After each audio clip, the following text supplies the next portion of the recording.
Guys, you're gonna wanna stay tuned. We got a revealing video of the brand new harvesting combine we have on the farm. Stay tuned.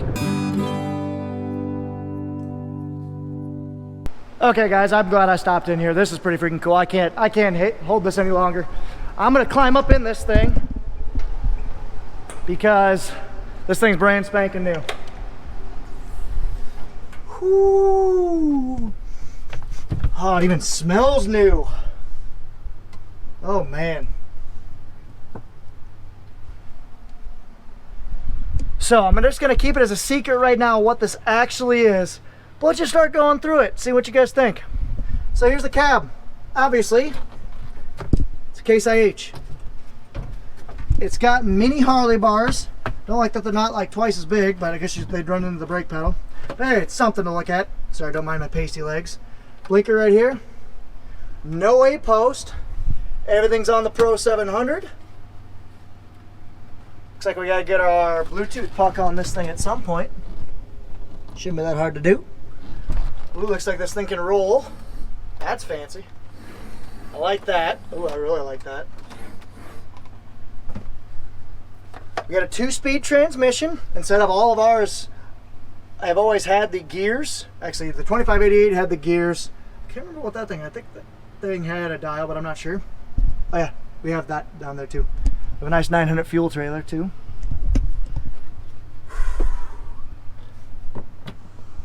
I am kind of curious too. I want to curious how many hours we got on this thing. I will tell you this though, it is brand new. Brand new hydro handle. That's not annoying. I don't miss you, Pro 700. Let's see where I can get the hours. Hours, drive, threshing. 1.5 threshing hours, and engine.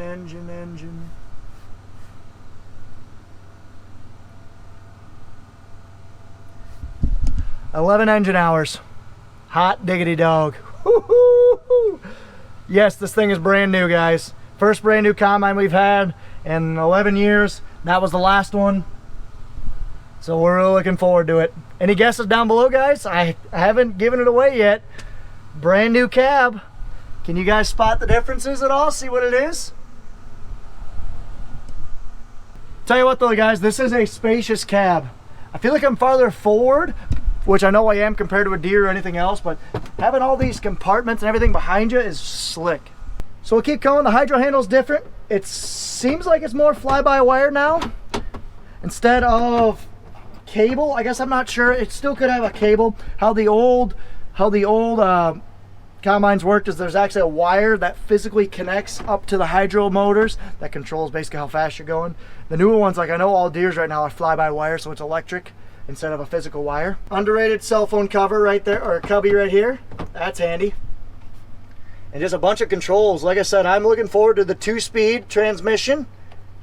It's not quite a Deere, it's a Pro Drive where it's all in one, no stopping to shift, but I will take it. Oh man. 11 hours, 1.5 separator hours.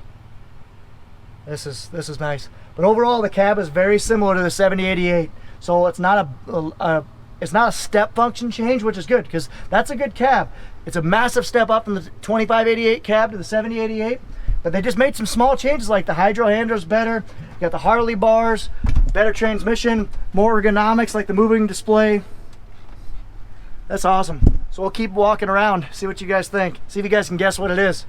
Any guesses down below? I'm about ready to reveal it. It's got the tilting spout, which is really nice. It doesn't have the fixed boot. It's got the tilting one where you can adjust the flow. Guys, I'm pumped. I am pumped.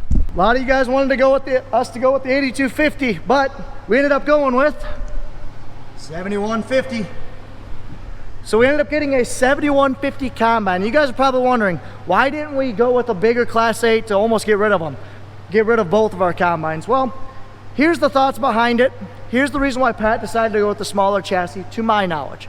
I believe Pat wanted to stick with the same legacy style chassis and combine. The guts of this combine are tried and true. These things have been basically very similar since for sure since the 88 series, but I'm gonna go for at least 20 years. The guts of these combines have been very similar, just tweaking it, getting it better and better. So we've been working on these same combines for the last 20 years. If we would have gone with the larger 250 series chassis, that would have been a big step up. The cleaning chute would have been completely different.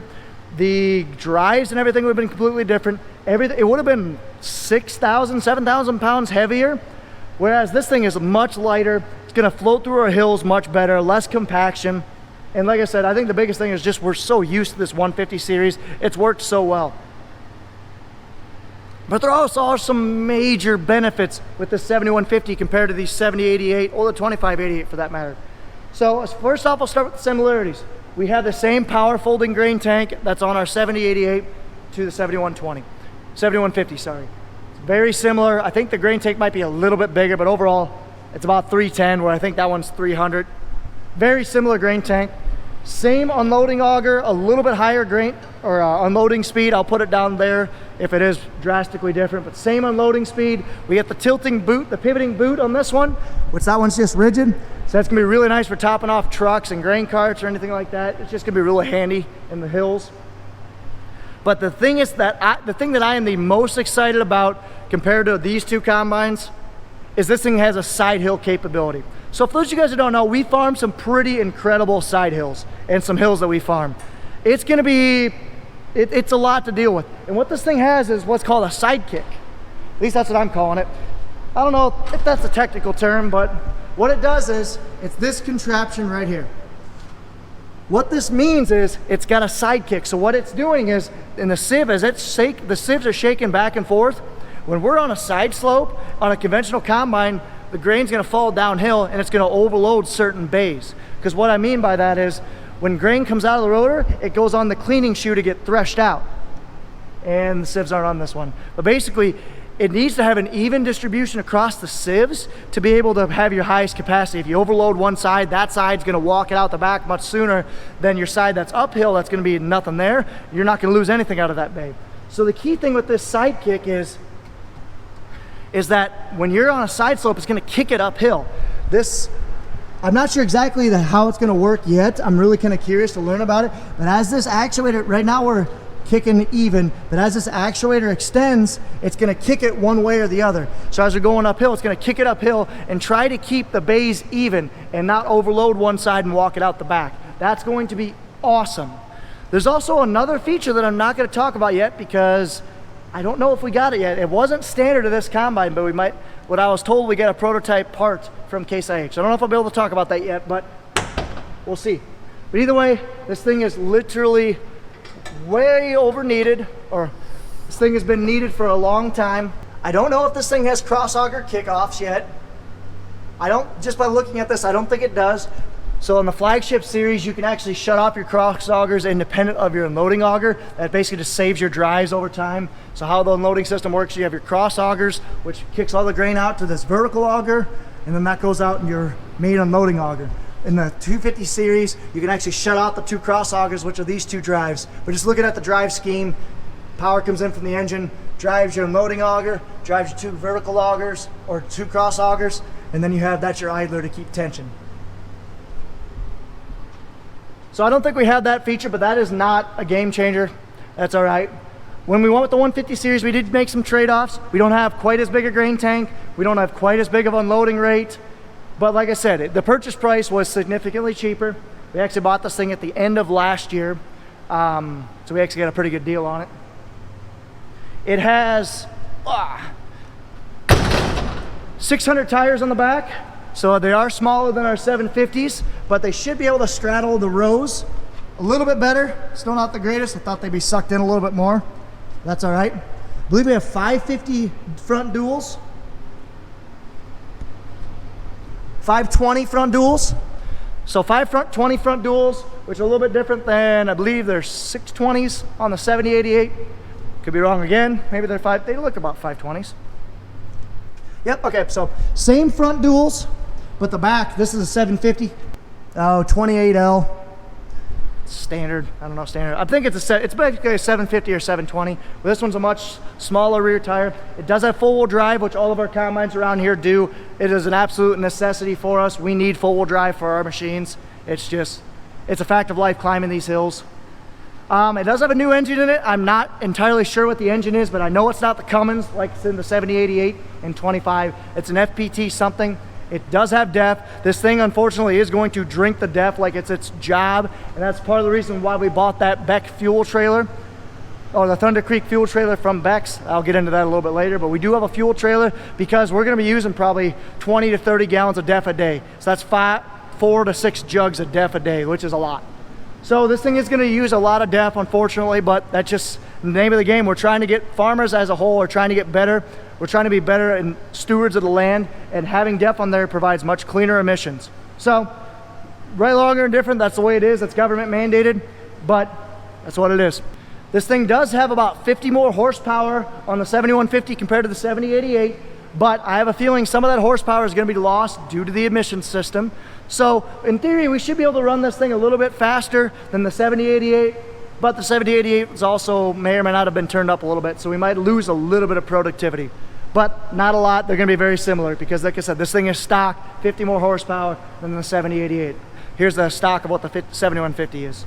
Lighting package. Lighting package is going to be night and day different compared to the 7088, or even the 2588 for that matter. 2588 actually had better lights than the 7088 because we put aftermarket LEDs on it.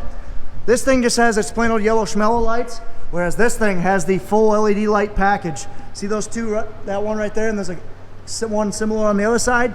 That's a big spot beam. That's gonna look out 100 yards in front of you. This thing is gonna light up the night like a Christmas tree. So I'm really looking forward to that. The lighting package is so much better on this machine.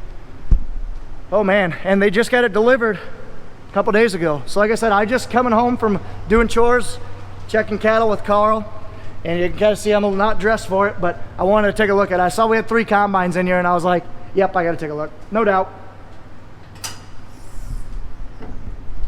So here's the clean grain elevator. Return is still on the same side. It's kind of hard to see, but like I said, this thing is a very similar machine to the 7088, and that's why we kept it. That's why we wanted to keep this style of machine, is because it was very similar drive. Still got the auger pans, still got the same shoe, still got the same architecture with the clean grain elevator on this side, chain driven tailings on this side. It's just been beefed up over the years as they've learned and pushed capacity on these machines. It's not the same thing as the 7088. It's got beefed up bearings and everything. LED hazard lights. Still gonna hold our 12-row corn head. Man, I'm excited, guys. I am very, very, very excited. Whoo, hoo, hoo. So I bet you guys can't wait to see this thing out this fall. I know I can't. But here it is, the combine. 3 combines right in the same shot. How awesome is that? Here it is. You guys guessed it. Put a comment down below. Let me know. What do you guys think? Was this the right call to go with the 7150? So, and I think we haven't decided what we're going to do with the 2588 yet. It is still not sold. We might trade it in on another new purchase later this year. Might keep it, might run it. Who knows what we'll do? But for sure, we will be running the 7150 combine on the Gehringhoff 12-row and on another piece of brand new front end equipment. Was this the right choice? The 7088 is going to be running the Drago 8-row corn head and the 30-foot 2018 flex auger. So we're going to be a massive upgrade in productivity and hopefully reliability too. We had a lot of issues last year with just breakdowns because these machines are getting a little old. Both of them have right around 3,000 engine hours and right around 2,000 separator hours. I think that one's got 2,200, that one's got 1,800. So this is going to be awesome. I'm pumped, guys. I can't wait. So we will do a full walk around ride and drive once we're in the field. We are going to be putting climate field view in this machine as well as that one. So that's going to be pretty sweet. We're going to have both going up into climate, so we'll be able to have iPads and talk to each other and everything like that. I think that's the emission system right there, that big barrel can. I believe that's what it is. Once we get this thing out in the field, which could be as early as next weekend, because we've had 38 days in a row with, I know we've had temperatures above 80, but maybe even 85. So stuff's drying down quickly. We need to get our chopping done so we can get combining. But I'm gonna, like I said, next weekend we might be using this beast. So I'm glad we got it. Brand new combine, has all the parts because it was actually built last year, December 2000, but it is a model year 20. Man, so what questions you guys got? What do you guys want to see? Can you guys wait to see this thing in the field? I know I can't. I'm pumped. There you guys go. There's the walk around of the brand new 7150 combine. There still could be more surprises coming to the farm, so be sure to check out our Instagram, guys. I really do mean it. I was teasing this thing for the last 3 days before this video dropped, so you guys are really gonna want to check that out. That is for sure. And same with our Facebook, because I mean, who doesn't like following us on Facebook? We're pretty cool. So I'm gonna go crop scout a little bit, check out a couple things. I wonder why that truck is detached from the trailer. I am not sure. Let's go out back and check out the pit. I believe we're gonna be chopping silage here soon to fill our silage pit, and we're gonna switch over to earlage on Wednesday, probably Tuesday or Wednesday. And I'm staring at the new piece, the other new piece of harvesting equipment we just got. So that's awesome.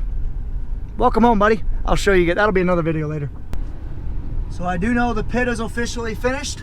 They got all the rock and dirt filled and pushed up around the backside. Might even be able to drive up it. We'll see. Oh yeah, I can. Hopefully I won't get stuck. It's a pretty good hill for this Buick to climb. There you go. Everything is tile and drain.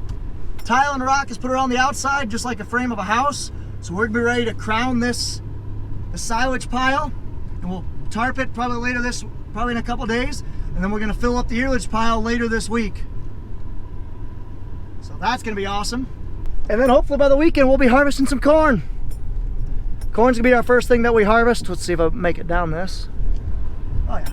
Corn's gonna be the first thing that we harvest because our beans look like this. Still pretty green, not ready yet, but guys, harvest season is here. You're gonna want to hit that subscribe button because we are just about ready to get rolling. It's gonna be awesome. So let's go do a little crop scouting and call it a day. Next video you guys see, I bet we'll be up here helping them harvest earlage. This corn is still plenty green, that's for sure, but it's also one of our last planted cornfields. But right next to it is our first planted bean field, and it's still a good week out, I'd say. Starting to get really dried up in spots, but other spots there's still quite a bit of green leaves and stuff. Well, I'd say that thing would go probably by next weekend. I don't know what we'll start on though, beans or corn. I'd guess beans, but this corn's looking pretty good. This is a week after our first planted cornfield. I think like April 26th, somewhere around there. It's probably getting around like 25%-ish. Definitely, this greener stuff, probably 30-ish. We're actually gonna go down to our first planted cornfield, which is a week before everything else. I think it was like April 22nd, somewhere like that. Let's go take a look. All right, just pulling up to the south farm, and I believe we put up a bag here. Yeah, we chopped 2 bags here. And this stuff is brown. Stuff is crispy. There's still some green in it though. Oh man. Okay, never mind. There's still a little bit of green left, but oh shoot, I bet it would go by the weekend, next weekend. I wonder where our flatbed trailer's down here. That I don't know. We're gonna be running these 2 bins, a wet and a dry bin. Stuff still got some more green to it than I thought it would. So we chopped some stuff down here just basically to open it up. We want to get down to our bean field, so we have a 30-acre bean field that's locked by corn. So we chopped 24 rows to get down to it. And this stuff's a lot wetter than I thought it was. Wow. Man, I thought this one would go already. But shoot, it's no farther along than anything else we got. It's probably in the mid-20s right now, so it's still not bad, but still not like the lower 20s, like 20% like I thought it was gonna be. All right, there's Nathan's beans. Those things look like the farthest along that we've seen. And this corn is, wow, that corn is a lot drier. Well, never mind, maybe this field will go. So this is Nathan's corn, and it is all a lot drier. Oh yeah, if we run next weekend, it's gonna be here. Nice. S790, oh, that's a brand new combine. Yeah, S790 with Iowa State flags. It's like 1250 super singles on the front. Heading to go cut some beans, I'd guess. Oh yeah, there's another 790. Nice. Chewing some corn away. Well guys, I'm gonna call her a day. I'm gonna go home and grill some steaks with the wifey. So I hope you enjoyed the video. If you guys did, be sure to like, comment, and subscribe. Follow us on Facebook and Instagram at Hartung Family Farms. And of course, guys, as always, take care, take it easy, stay safe. Ta-ta for now.